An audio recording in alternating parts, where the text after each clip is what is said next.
The Legend of the Valentine, an inspirational story of love and reconciliation, written by Catherine Grace Bond, illustrated by Dawn Tate.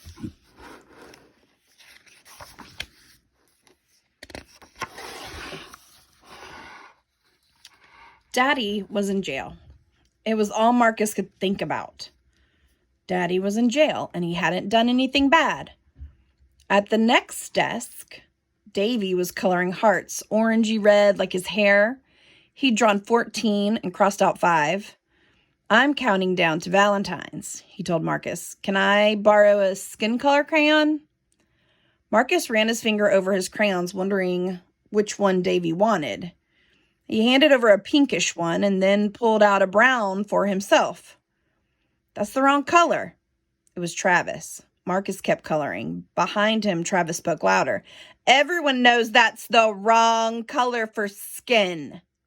He laughed as if it were funny. Marcus kept his eyes on his paper. "There's no wrong color for skin," he said, but he said it quietly so no one would hear.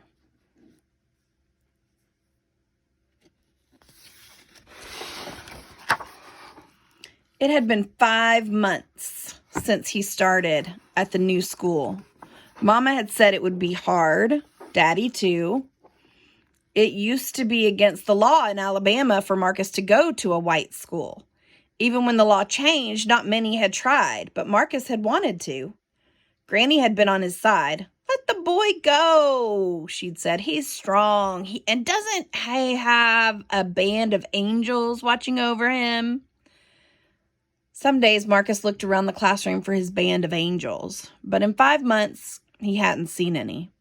Sometimes singing in church sounded like a band of angels.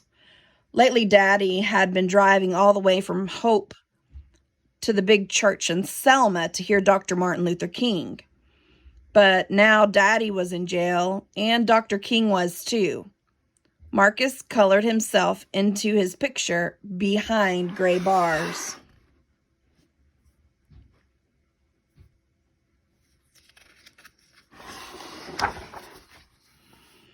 At lunchtime, Davy was sitting alone like Marcus usually did.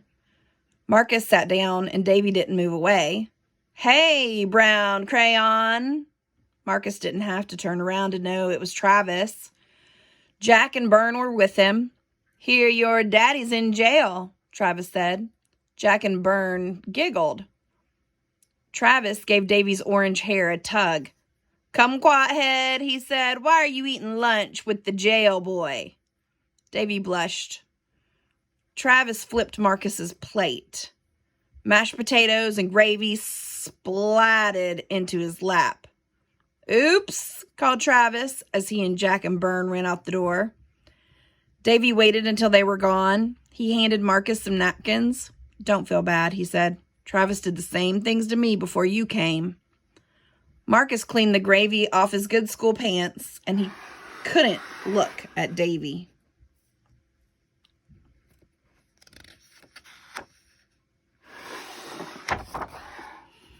Granny was hanging up her hat when Marcus got home. "Did you try and register again?" he asked her. "Did they let you?" In the kitchen, Mama shook her head. Every week, Granny tried to register to vote, and every week they told her the registrar's office was closed. That was why Daddy and Dr. King and a lot of other people were in jail down in Selma. They wanted everyone to be able to vote.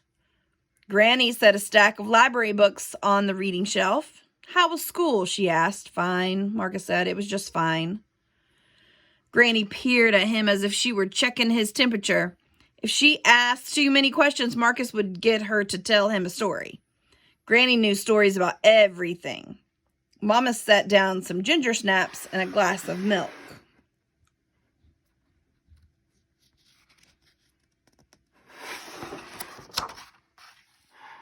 "It's almost Valentine's Day," Granny said.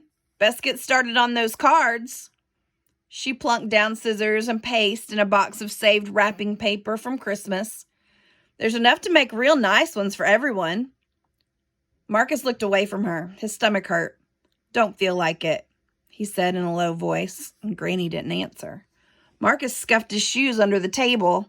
He thought about Daddy in jail and mean jailers he'd seen on the news. He thought about Travis, and his stomach hurt worse.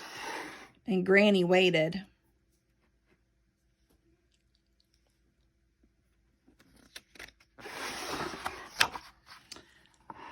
I hate them. The words were like a steel gate swinging open. Other words tumbled out before Marcus could stop them. Words about eating alone and Travis and the kids who tripped him in the halls. Mama held a cupboard door, her jaw set.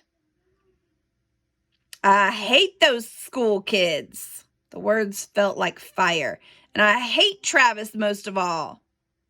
Granny turned Marcus's face to hers. No, she said. No need to be hating. Jesus says to love our enemies. Mama slammed the cupboard door. He's just a child, she said. Granny laid a hand on her arm. So's this other boy, she said. Just a child. They're all children. God's children. Mama took a breath and let it out. Marcus wondered if there were any angels for Mama.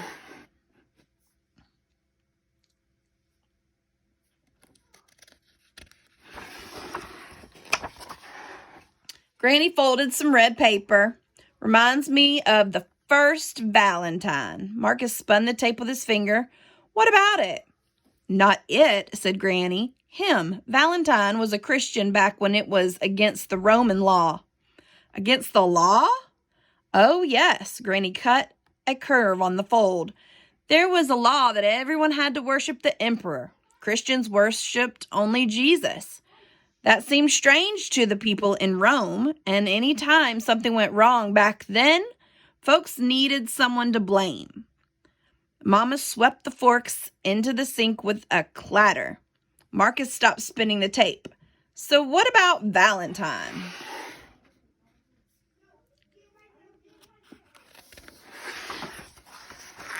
The emperor had Valentine beaten with sticks because he wouldn't worship the emperor.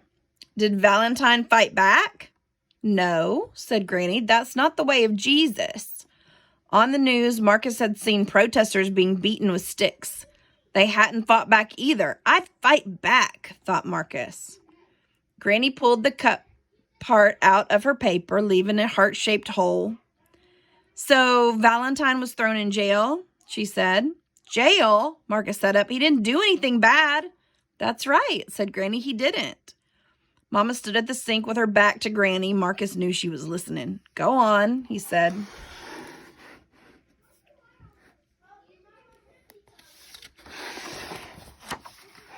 Well, said Granny, Valentine's jailer was called Asturias.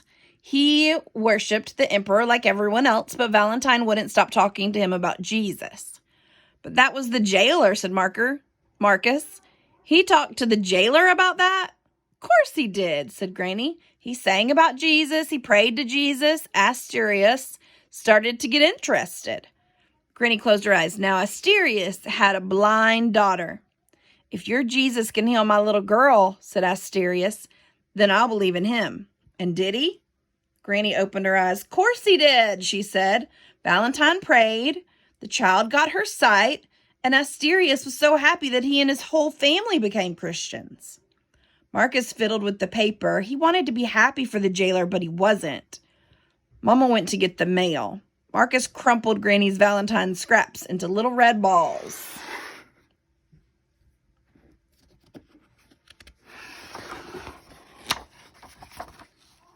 When she came back, Mama held a letter torn into the shape of a heart. From Daddy, she said, and kissed the top of Marcus's head.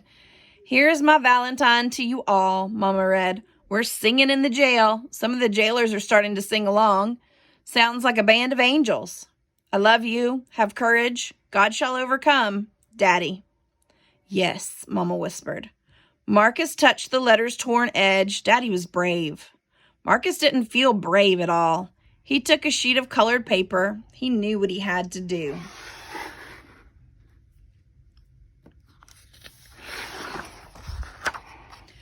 Valentine's Day. Marcus's stomach hurt as he pulled the big envelope out of his satchel. The teacher had gone to get her juice. or the teacher had gone to get juice, but she said they could start the party without her. Carefully, Marcus slid a card into each Valentine folder. The last one was the fanciest, with ribbon and lace and 3 kinds of colored paper. He'd spent a long time making it. He took a deep breath and put it in Travis's folder before Travis could see him. Then he waited in the reading corner.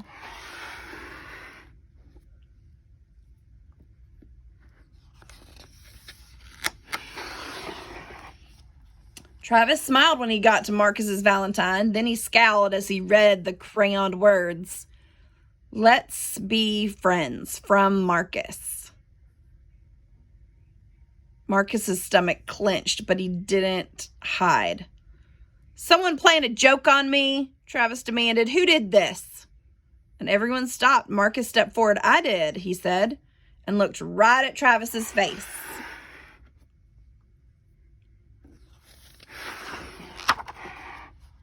"Don't want to be friends," Travis muttered. He tore the Valentine and dropped it as if it had burned him. Everyone was quiet. Marcus didn't let himself look away. He didn't let himself look at his torn Valentine. "Love your enemies," Granny had said. That's what Daddy had done in the jail. That's what Valentine had done all those years ago. Love.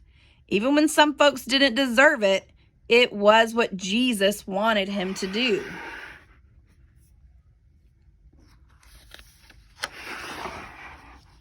"Hey," it was Davy.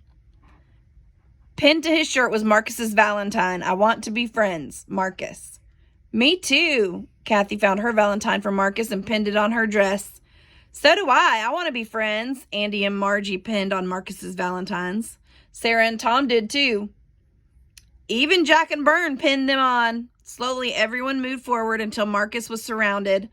Only Travis sat at his desk, blinking hard as if something was in his eye. Marcus stepped to the edge of the circle. "Hey," he said softly. "No need to be hating anymore. Come on, Travis." He held out his hand. "Come on."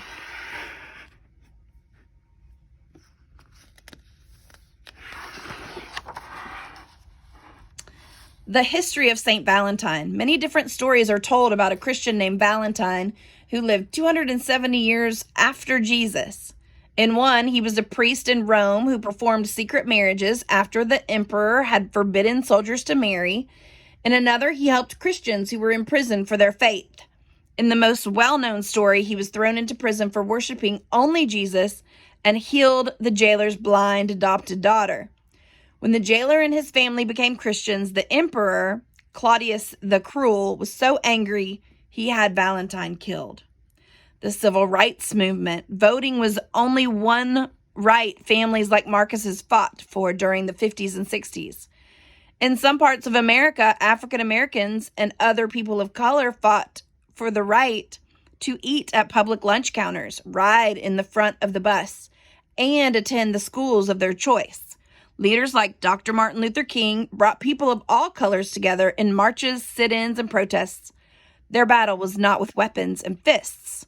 Like Valentine, the civil rights workers followed the example of Jesus, fighting injustice with the power of love.